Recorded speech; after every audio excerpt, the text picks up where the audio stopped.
ערב טוב לכולם, ואיזה כיף שאתם פה. אז הערב היום אנחנו מראיינים את מורגן, לכבוד הקהילה הדוברת עברית של שלושת העקרונות, ואני אציג רגע את והשיחה היום תתקיים באנגלית. אז ווין הוא מאמן טרנספורמטיבי מוסמך ברמת מאסטר, יועץ להכשרות ארגוניות ומתרגל של שלושת העקרונות שמבוסס ווין דזו, תסלחו לי על האנגלית עברית עכשיו, בבריטניה. הוא עובד עם תאגידים, אנשים פרטיים בכל יבשת ברחבי העולם. לאחר שנתקל בעקרונות לפני 14 שנה, הוא שינה לחלוטין את יחסו לחייו שלו ולעצמו. הוא נמצא בעולם פיתוח האנשים במשך 26 שנים ב-26 שנה האחרונות בתוך הארגונים, וכמאמן ויועץ עם העסק שלו עצמו ב-19 שנים האחרונות. הוא קיבל חונכות מג'ורג' ולינדה פרנסקי שאותם אירחנו בחודשים האחרונים, אלסי ספיטל ומייקל ניל, ואני מאוד מאוד מאוד שמחה לארח את ווין. הוא אגב וולשי עם אהבה לנסיעות, זכות גדולה הייתה לנסוע יחד, לפוטבול אמריקאי, לצחוק ולשיחות ארוכות. אז השיחה שלנו היום הולכת להיות על לראות חדש ולראות מחדש ולקבל דברים חדשים בעקבות זה. היי ווין. Good to see you. Great Good to see you all. Can you share a bit, how did you meet the principles and what happened in your life?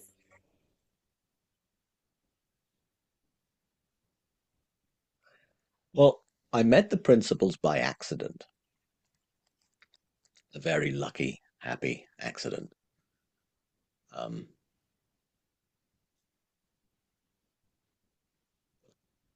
I went to learn to become a more impactful, better coach.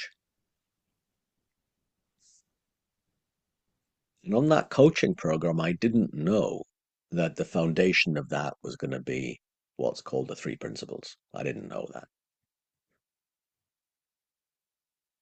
And I'm glad I didn't know it, because I don't know if I had known that, if I'd have gone. I don't know, because it would have felt to me like a theory or something.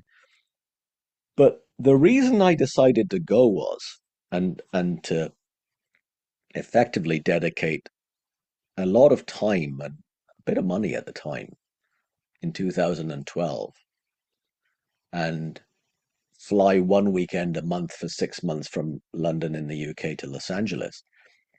The reason I did that was at the end of 2010, I was in California for a holiday. And as a part of that holiday, I went to see Michael Neal for a half-day one-to-one coaching session. Because I'd met him when he was doing NLP training, I don't know, 5, 6 years earlier. And I then, I don't know, in 2008, I think it was, I bought some of his CDs, because this was 2008, right? 17 years ago. And I listened to these CDs on my iPod, as I then had, or MP3 player, probably back then, during a time when I was depressed. I was depressed again, which is a familiar mood of mine. And as I was listening to that set of CDs on my iPod, over the week, me traveling in from where I live outside London into London and back, it's an hour each way on the train. So 2 hours on Monday, right the way through Friday, because I was doing some coaching work with a corporate client in central London at the time. So I could still do that work while depressed, but it wasn't enjoyable being depressed. But as the week went on, I felt better. My mood was lifting. And I thought, what's behind my mood getting better? And I thought, well, the only thing it can be is I'm listening to this set of CDs called Effortless Success by Michael Neal. Something's impacting me. So I emailed him to say, hey, I don't know what it is, but you're helping me come out of a bit of depression here. This is cool. And he emailed back saying, that's great to hear. Thank you, blah, blah. And we swapped a few emails over the next year. And that's why I went to see him at the end of 2010, because I wanted to be cured of depression and cured from a self-esteem issue. And when I went to see Michael Neal at the end of 2010 during that holiday, I said that's what I wanted. I wanted to be cured. Not be depressed again and find my self-esteem, please. And we've got 4 hours. Thanks very much. Okay. And I was expecting him to do an NLP technique, and he didn't. And we argued. Well, I argued. He didn't. He was just saying certain things, and I went, "What's he saying? I mean, he's saying there's nothing wrong. I don't need fixing. I don't get it. I don't get it. I don't get it." And I didn't really enjoy that afternoon with him, but I enjoyed him. And it's funny because when I left his house that day, I said, if you do that coaching program again in 2012, in 13 months, I'll come back. I'll come and do it. And he went, okay. And I'm going, yeah, he never wants to see me again because all I did was argue with him all afternoon. That was not his idea of how the week or how that afternoon went. He's told me since, actually, because we've spent a lot of time together in that last kind of like 13 and a half years since then. Or what is it, 14, 15 years almost now, right? That's not his experience of that half day at all. He said, no, I knew you'd heard something, but you were just very busy-minded. And then in 2012, I went to his program and I met George and Linda Pransky. I met Aaron Turner and Mara Gleason as well then. And one of my fellow students was a guy called Erik Olsen, Erik is now Mara's husband. So a lot of things happened in that last kind of 13 and a half years, including me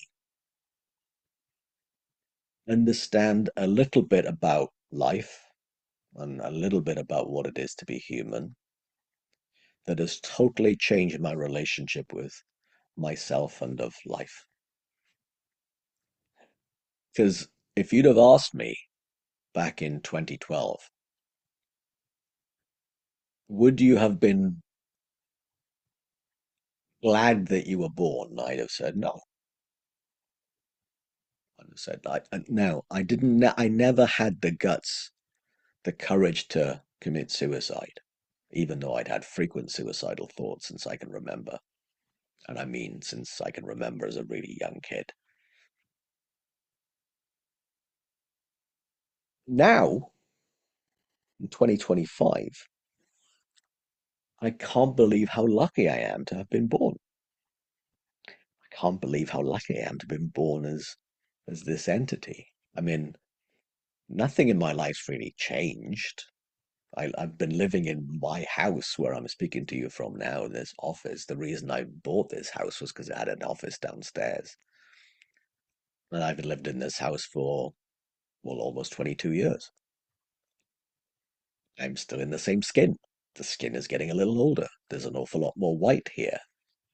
There's a lot more chubbiness about, right? Actually, it's a bit less than 2012, but generally, physically, I would probably be in not as great place as I would have been 13 and a half years ago. And I'm living in the same house. And I am so grateful to be alive. And I wasn't. That to me seems like a really big deal every time I consider it. Every time, Jenny, the question that you just asked, it brings me back to remembering how big a deal this has been for me.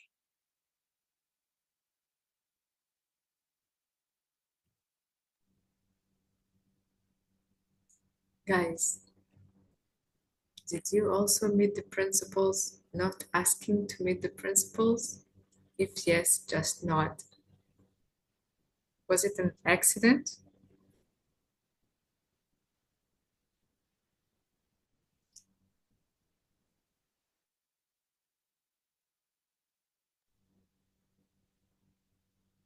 I'm laughing that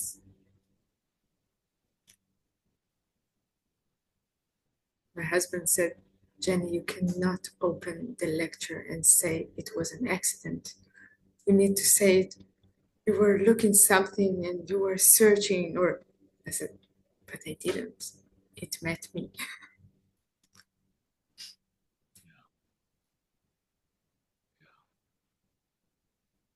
Well, I was searching, but I didn't know what I'd find.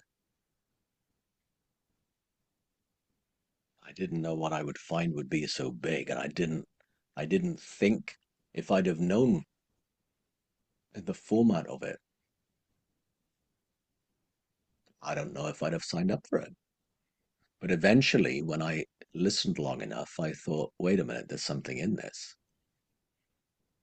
There's really something here for me to understand. And I remember in one 4-day immersion, the first time I went to the small town of Lacona, Washington, on the North Pacific Northwest of the USA, where George and Linda Pransky live. And it was with one of their associates. And I went there, and in that 4 days early on, I was really in my head. I was really busy minded. I was so swamped and drowning in my own thinking. It was horrific. I remember thinking at one point, how can I feel so miserable in a place so pretty?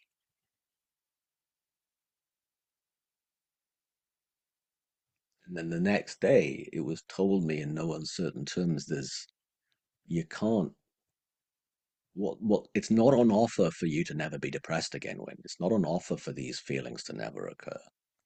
What is on offer is for you to have a different relationship with everything. I went, well, that sounds better. I'm in. And I started listening.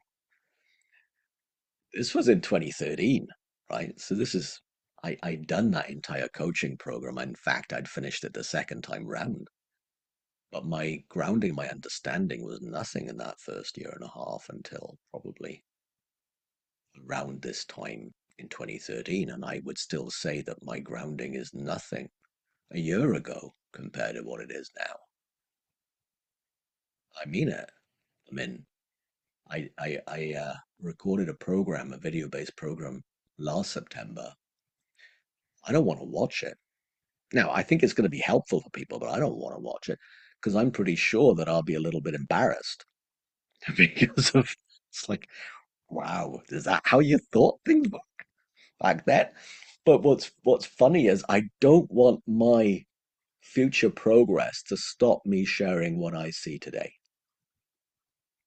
Because if I'd have thought, well, in a year's time I'm going to be embarrassed about this program, this video-based program in September of 2024, I wouldn't do anything because I'd be constantly looking for I'll be ready when or when my grounding's deeper. And it's just like, no, I can bumble along exactly as it is because the little I know way back in 2012 changed my life. And everything since has changed my life, changed my life, changed my life deeper and deeper and deeper and a deeper appreciation of the miracle of being a conscious being.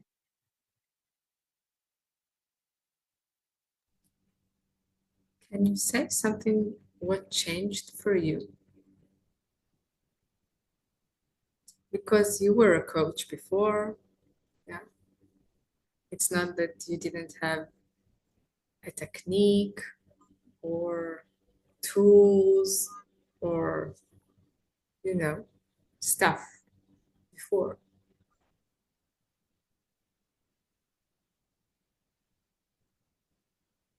What changed?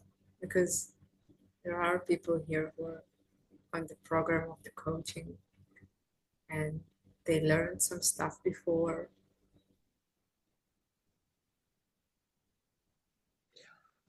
What changed is what I used to think made sense stopped making sense, and something else started making sense. That simple. Now, Here's another way of saying that. If I was my coach, if the 2025 version of me was coaching me in, say, 2015, I could easily go, well, when you're using techniques. But I'd like to think I wouldn't be critical or judgmental of me 10 years ago. Because I'm always doing what makes sense to me, given my understanding in that moment.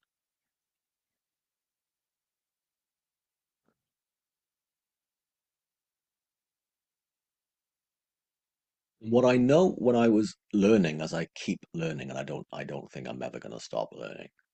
I just like to kind of notice that I can have an open mind and not be clinging on to what I thought was a good idea from yesterday.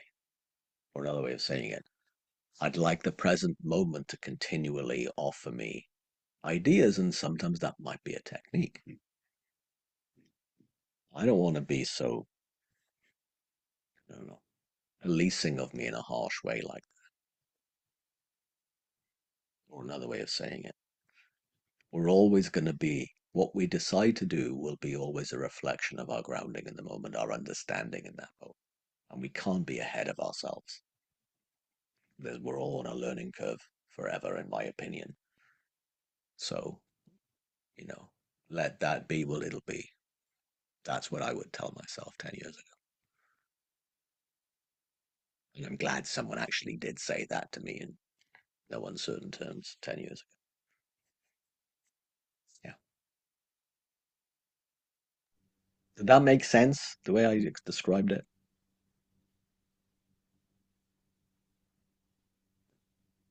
I will ask last question, guys, and I want you to ask Win also.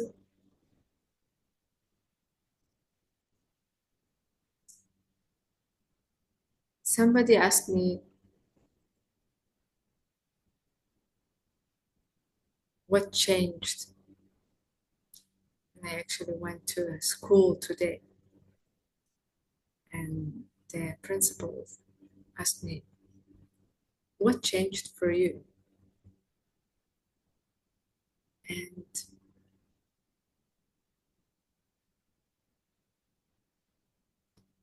I would say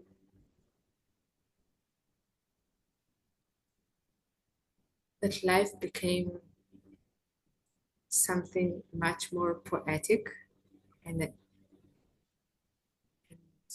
with kind of beauty and but in like really small stuff as being in from the same guy I know for 20 years, yes, or singing happy birthday today to my 10-year-old and be amazed that the teddy bear that is next to her, that she was half of this teddy bear, and feel grateful. Yes, money, career. Yeah, yeah, it's nice. It grew. It's nice.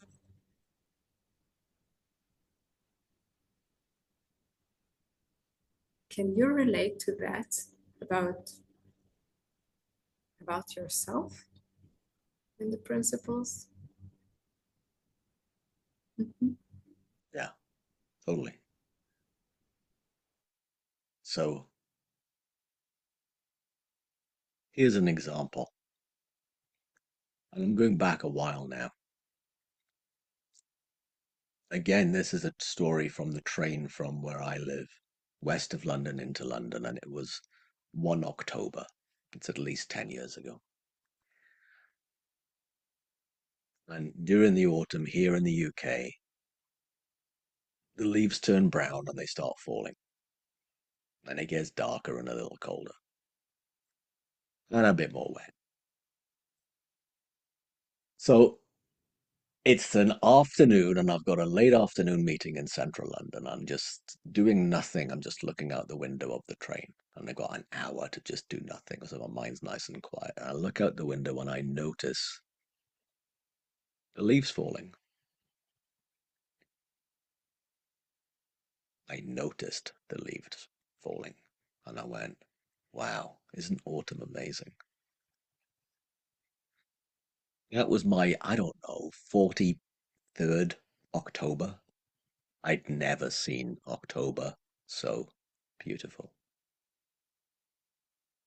To be able to witness the miracles of things that are always just in front of my nose all the time. But because of how busy I was in here, I would only ever see what was on my mind and not notice the beauty of everything that's there. That's been what's behind the change. That's been the difference.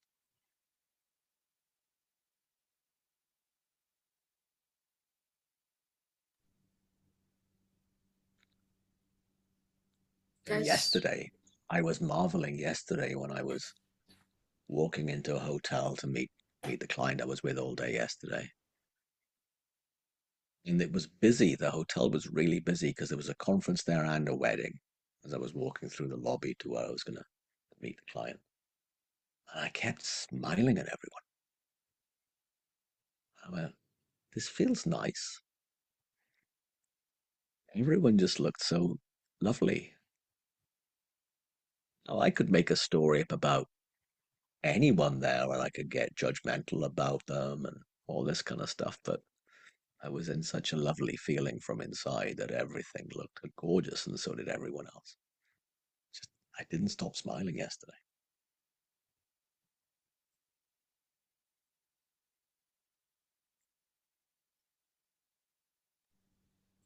and it's not that you're not working, that you don't, uh, yes, you're sitting on the beach. Yeah, it's not that.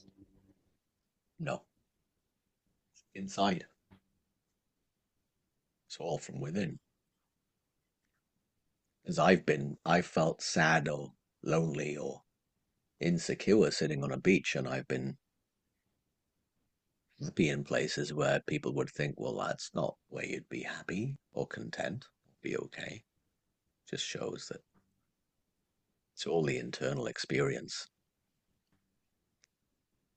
Somebody said to me, Linda Pransky said that Sydney Banks told her, if you see a beautiful sunset, the beauty of the sunset's coming from you. That's simple and profound.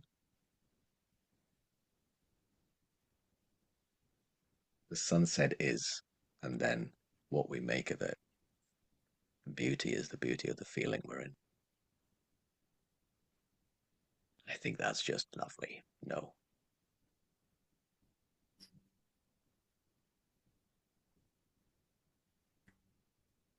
I will open up.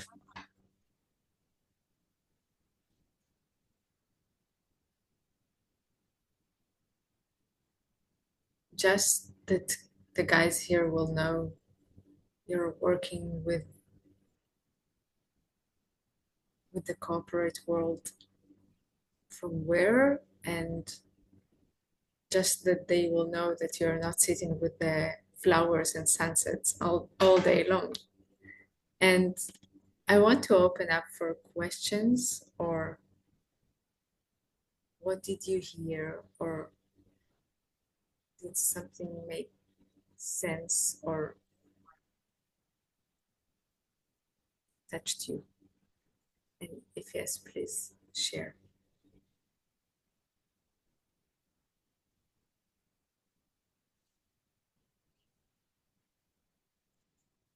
אני אגיד בעברית, שאלות, אם יש, או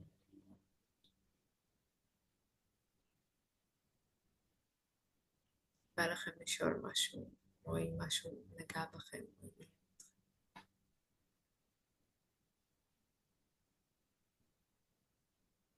כן, ג'ני, אני אשמח שתתרגמי לו. מעדיף יותר לדבר בעברית. הוא דיבר על התחושה הזאת, על הערנות, על הפוקוס, כתוצר לוואי של העקרונות. השאלה, איך אפשר לשמור על הפוקוס הזה לאורך כל היום? כל הזמן לראות את השקיעה, כל הזמן לראות את העלים שנופלים, מבלי להיבלע לתוך העומס שנמצא במסביב. Amit asked זה you, הכל. Amit asked you,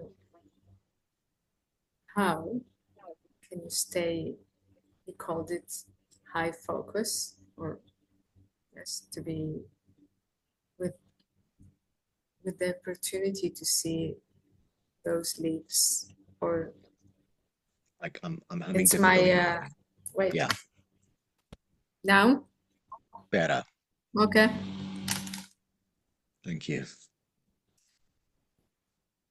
He asked, how can we stay with with high focus, or with the opportunity to see the leaves and the sunsets, like how is it happening without being dragged into this stress or overwhelmment? Yeah. Well, I'll share what's helped me.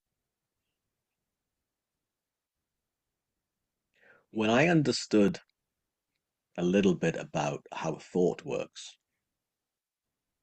that helped. Let me explain. When I realized that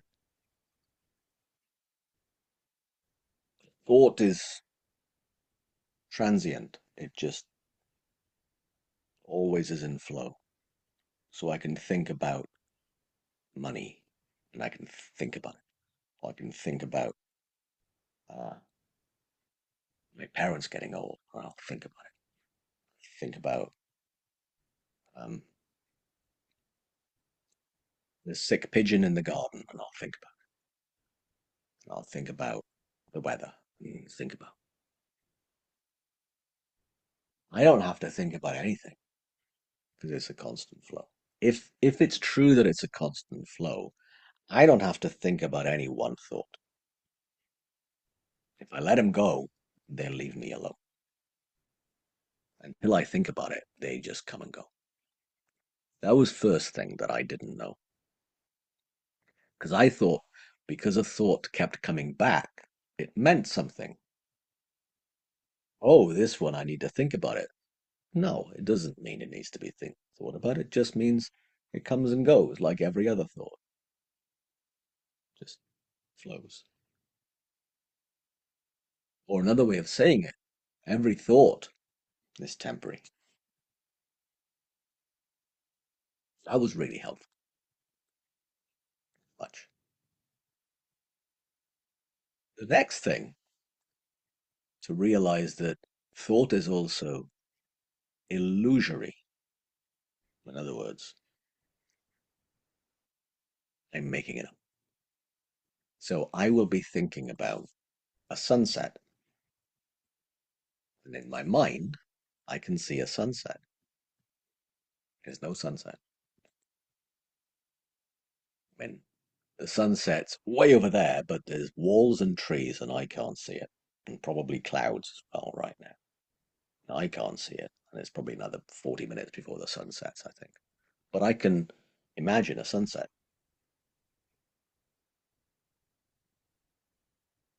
And I didn't know that all that was happening was when I was thinking about things, that was only ever happening in my head. It wasn't happening in my life. So how that was helpful a lot of the time is that, let's say I was annoyed at somebody. My annoyance, the feeling of annoyance, looked like it was coming from this person. And then I'd realize the person's not here. I'm annoyed at what this person said to me an hour ago, and they're not here. Or 20 years ago, and they're not here. So it must be only happening in my head from the illusion of thought appearing real right now to me. So in other words, I'm thinking about things that are not happening, that are not here in my present moment, circumstance of life. It's huge. Again, alone, it was nothing. So temporary, transitory, that much. Illusory, that much. The third thing that really helped me to see it is that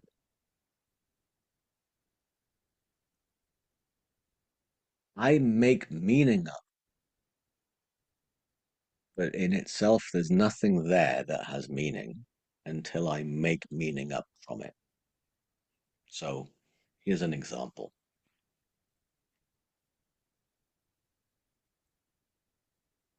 $10,000. $10,000 has no feeling in it until I make a story. It's arbitrary in itself, it's nothing until I make a meaning from it. Or a relative, because let's face it, at $10,000, maybe that would feel like a lot.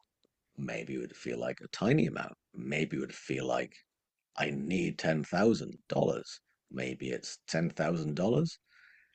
All of that is happening because I'm making up the meaning of things. And I make up the meaning of feelings. I make up the meaning of everything. I'm a meaning-making machine as a human being. In itself, that much. Transitory, temporary, illusory, not happening right now, but feels like it is. Arbitrary, I make up the meaning. Those three things combined with another point, which is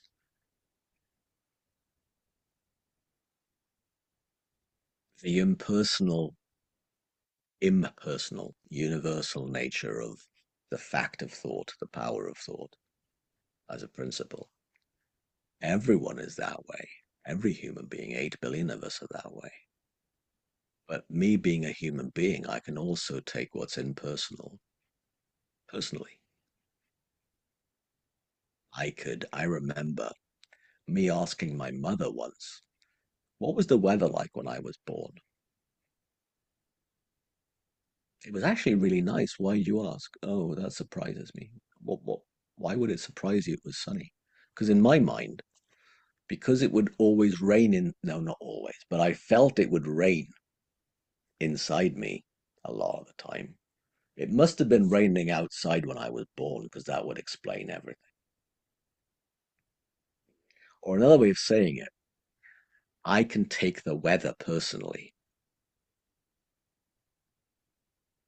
And I used to take everything personally, including things that are impersonal and universal, such as the weather, or impersonal, such as my height, the color of my eyes, my hair. I could take anything impersonally. The race I was born into, the geography, none of that is personal. My DNA isn't personal. Nothing about me, my IQ, none of that's personal. But I could take anything personally. Much. Transitory, illusory, arbitrary, personal, which is impersonal. Four of those things combined, to me, now that's a lot of stuff, right? But any one of those that I saw has been just like I've gone from here to here to here to here. And it's just like, oh, every time I feel stressed, it's just that I am doing something with thought and it doesn't need to be done. I am creating, by the fact that I'm a human being, I am taking thought personally, permanently, thinking it's real instead of an illusion, thinking that the meaning I make up is true as opposed to is just arbitrary. In other words, I am making a big meal out of something that doesn't exist. And me seeing that constantly brings me back to I don't have to think about what I think about. And stress, as an example, to me is a beautiful indicator of because it looks like stress is telling me something that's happening in my life.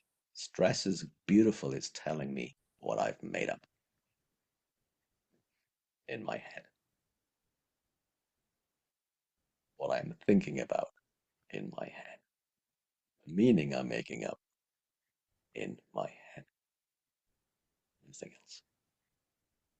And when I remember that, stress is gone.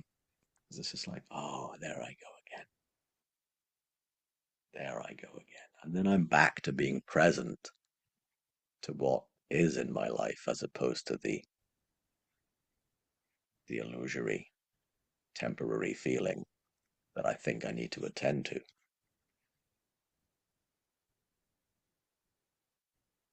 And then I'm back focusing on what can be done, if there's anything to be done right now, as opposed to the mistaken thinking that I need to fix a feeling I'm in, because I don't.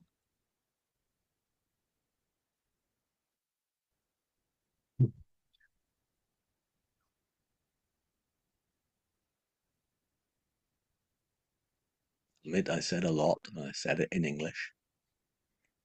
So I don't know what you heard or how helpful that was. I'd love to know from you, please.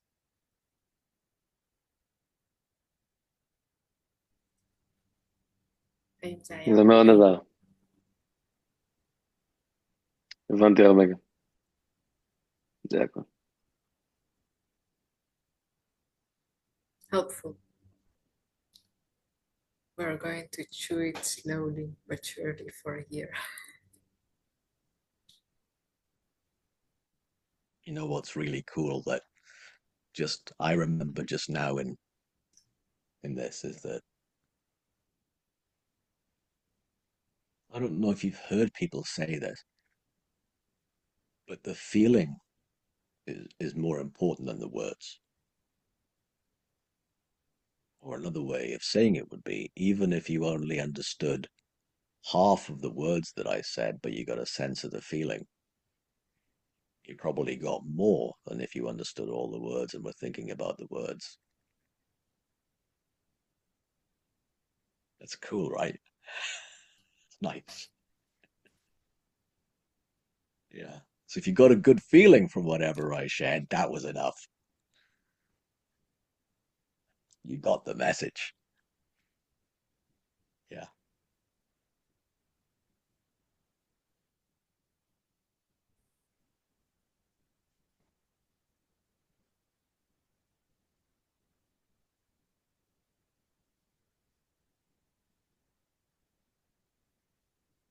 שאלות, תהיות.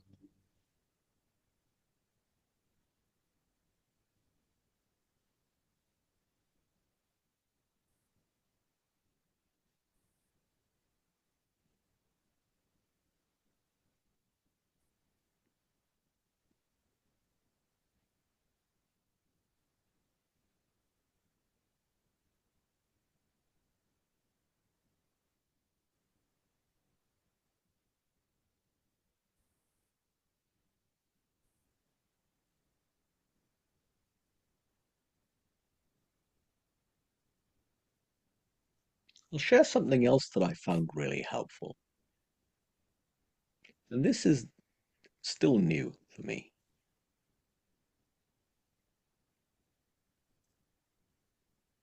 How well we are made. And I didn't do it. So I wasn't in control of the insights. I wasn't in control of my mood lifting on that train journey. I wasn't in control of the happy accident of meeting the principals. I wasn't in control of the last word I just said. I'm not in control of the voice that I'm making. I'm not in control over the sound. It's just happening.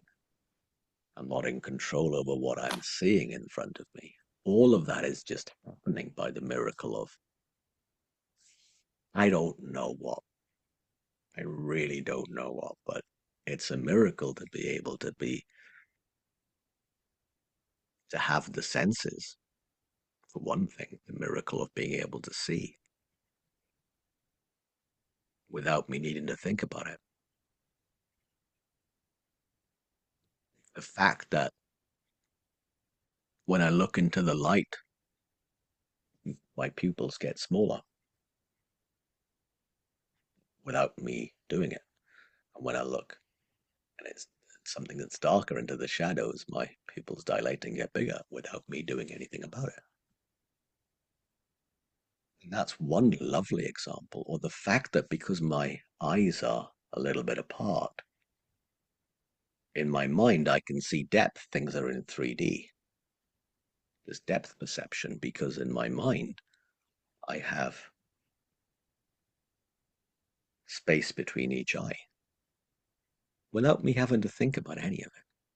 I'm rubbing my hands, I don't have to think about it. None of that's me. None of that's my intellect, my IQ. All of that's happening without me being involved. You know, the me that thinks he exists. All that stuff. Meanwhile, I'm alive and I'm conscious and I don't do it.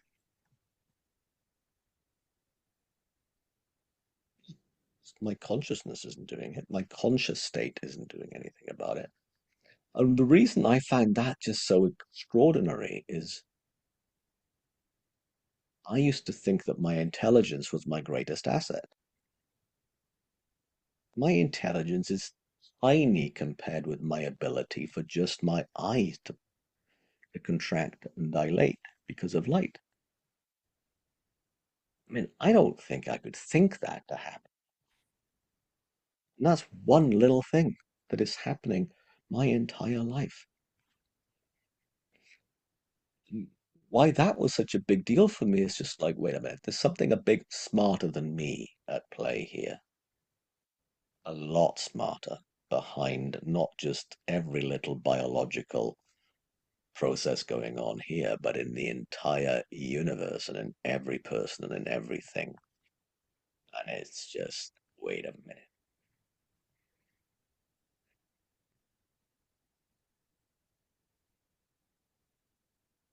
Wait a minute. The universal mind that I read about and hear about when I read about in Sydney Banks's books, and I hear him talk on tapes and audio recordings or video recordings on YouTube. I think I get a glimpse as to what he means by universal mind.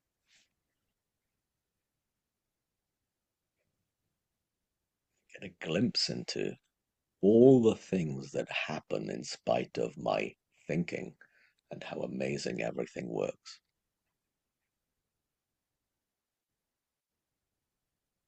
How amazing it is that even when I'm stressed, I've never forgotten to breathe. Oh, okay, maybe my breathing gets a bit shallower, but look, I'm still here. Evidently, my breathing has still been okay. I've never forgotten to digest food. It's kind of a relief because I don't have to think about any of that. And it's funny. So many things in my life I thought I had to think about in order for them to go okay. Turns out when I don't think about them, they tend to go even more than okay. Now, part of me that fights that, my ego really fights that even today. My intellect says, no, no, no, give me a job, give me a job, give me. It's like, no. I cannot understand that mentally, but I know it's true. I know it's true. I can feel the truth in it. But up here, personal thinking will argue it because it really wants to be in control. It wants to have everything figured out. But yeah, it's not what it's for. It's nice to let one less job. I don't have to think about the rest of my life today. That's a relief. because I used to think I had to.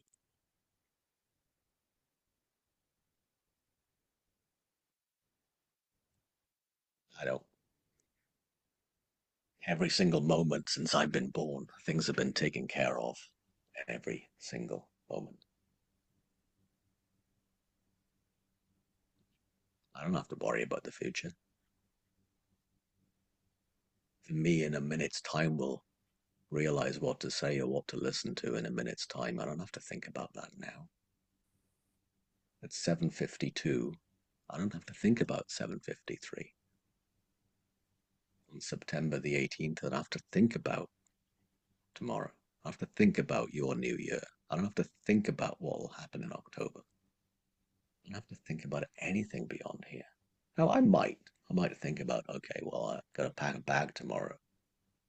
What am I going to take? Yeah, it might be helpful because I need to have clothes to have for Friday night, Saturday, Sunday, and Monday. Yeah, that's easy. It's easy thinking as opposed to stressful thinking. I used to think that stressful thinking was really good thinking. Turns out, no, my IQ is lower when I'm in stressful thinking, and when I'm in easy thinking, wow, expansiveness, creativity, fresh ideas, and a feeling of wonderful ease and simplicity with it all too, which I didn't know I could live in. Hi, Joe. Hi.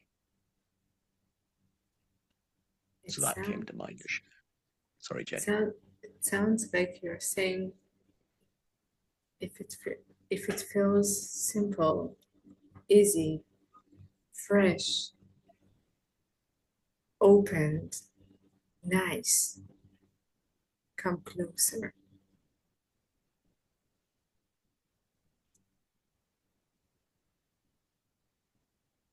For me, it was something like, okay, how to make decisions. Because my intellect was, okay, I need to think about it. I need to understand it. I need to analyze that.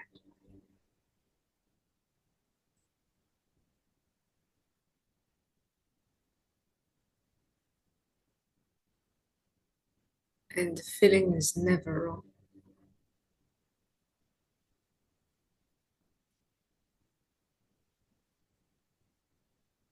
But sometimes, like, we're catching up later. Yeah.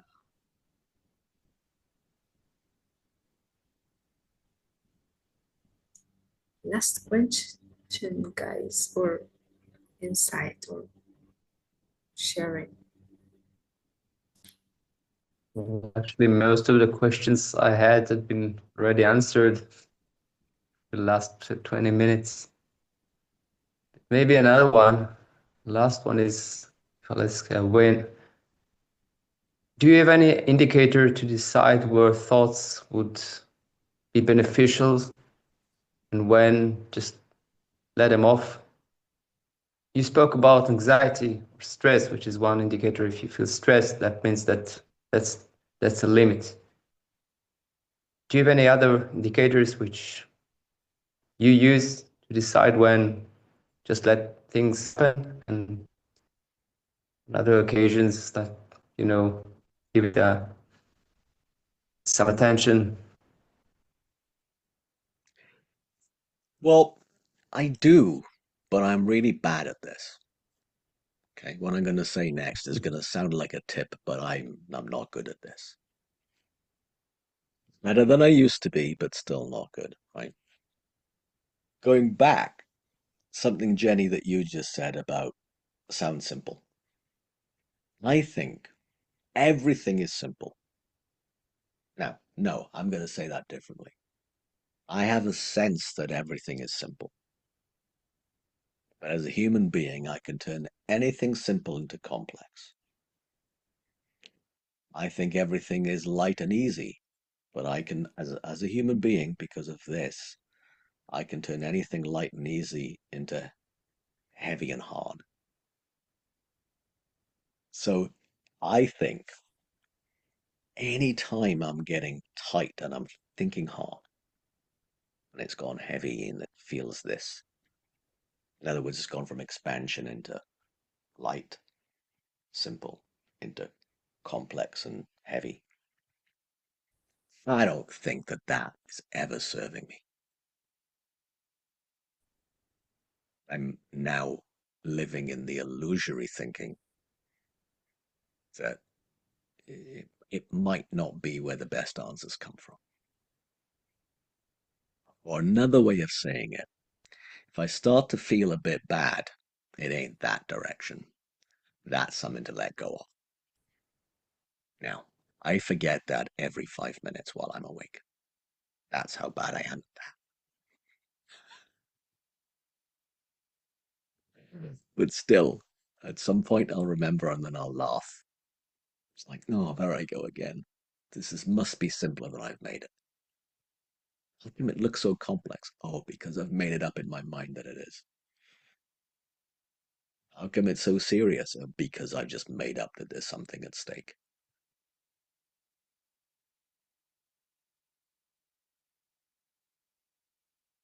How come I feel so bad all day today? Oh, I'm in a low state of mind. Oh, now the usual. My old version would be, oh, I'm in a low state of mind. I better do something about that, which is a clue that I would think more. Hoping that thinking more would make me think less. But I'd live like that, and I still do. I still fall under that trap of trying to get clarity by thinking harder without realizing that it's never going to work. Does that help? I know you disappeared for a second then with your connection, but yeah, many disconnections, but I could fill the gap. oh, That's good. fine. Yeah, it makes sense. Absolutely makes. Thank you. Thanks a lot, Wayne. No, you're welcome. You're welcome. Thank you. No, it's such a challenge sometimes to have the words to convey things, because I know that when I try and explain things, I get it's so easy to make it about the words and the explanation and the cognitive stuff, right? This stuff, when it isn't. It's never that. But the best thing I have to point to is just words. Yeah. So it's always simpler than even I could possibly imagine, and always simpler than I could possibly explain. And I know that in here, this can't handle it. I'll now try and put a theory onto how simple everything is, and I now make simplicity into a thing, which is making it complex, making it something it isn't. But as a human being, I'm going to do that. Oh well.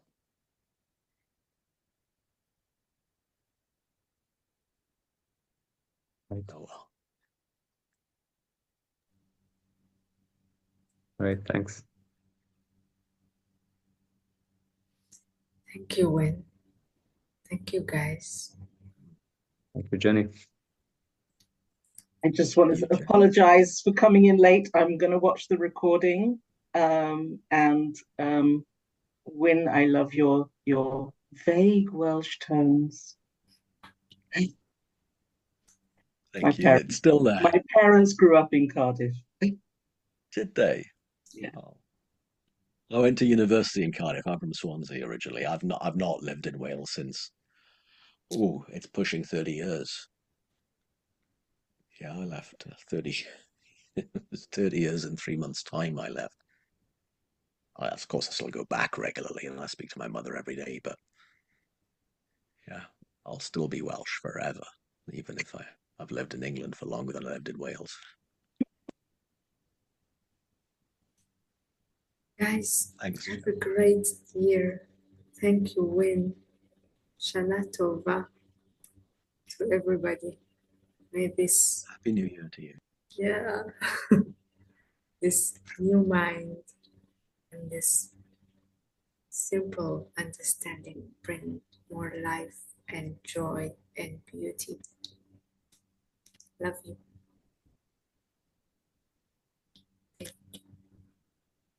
Thanks, Jenny. Thanks, Wayne. Good Really night. lovely to meet you all. you. I wish you all the very best. Love and peace to you. Thanks a lot, you too.